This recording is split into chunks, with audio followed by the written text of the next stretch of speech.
She just gave birth. The baby is crying. The family is celebrating. And then suddenly, she starts bleeding. Not the normal kind, not the it's expected after delivery kind, but the kind that steals mothers, the kind that turns joy into emergency in minutes. Postpartum hemorrhage is one of the leading causes of maternal death worldwide, and yet many women don't know how fast it can happen. Today, we are breaking the silence. This is not to scare you, this is to prepare you, because preparation saves lives. What is postpartum hemorrhage? Postpartum hemorrhage, commonly called PPH, is excessive bleeding after childbirth. Medically, it is defined as more than 500 milliliters of blood after vaginal delivery, more than 1,000 milliliters after a C-section. But here's the truth. It's not just about numbers. It's about how fast the bleeding happens and how quickly help is given. Most cases happen within the first 24 hours after delivery. This is called primary PPH, but it can also occur days or weeks later, known as secondary PPH. And many women don't recognize the danger signs until it's too late. Why does it happen? After delivery, the uterus is supposed to contract tightly. Think of it like squeezing a sponge.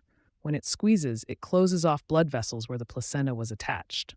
But when the uterus does not contract properly, a condition called uterine atony, bleeding continues. The four major causes of PPH, the four T's. 1. Tone, uterine atony, most common cause. 2. Tissue, retained placenta pieces. 3. Trauma, tears in the birth canal. 4. Thrombin, blood clotting disorders. Risk factors include prolonged labor, multiple pregnancies, twins or more, big baby, previous PPH, induced labor, anemia.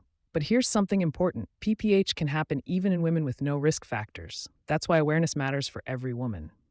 Warning signs you must never ignore. If after delivery you notice soaking a pad every hour, large clots bigger than a golf ball, dizziness or fainting, rapid heartbeat, pale or cold skin, extreme weakness, that is not normal postpartum bleeding. That is an emergency, and emergency care must be immediate. What happens in the hospital? Doctors and midwives act fast. Treatment may include uterine massage, medications like oxytocin to make the uterus contract, IV fluids and blood transfusion, removing retained placenta, surgical intervention if necessary. How to reduce your risk. Let's talk prevention, because this is where empowerment begins. 1. Deliver in a skilled facility. Even if you prefer natural birth, ensure a trained midwife or doctor is present. 2. Treat anemia during pregnancy. Low blood levels increase the risk of death if heavy bleeding occurs. Take your iron supplements seriously. 3. Attend all antenatal visits. Risk factors can be identified early. 4. Breastfeed immediately after birth. This naturally stimulates oxytocin, helping the uterus contract.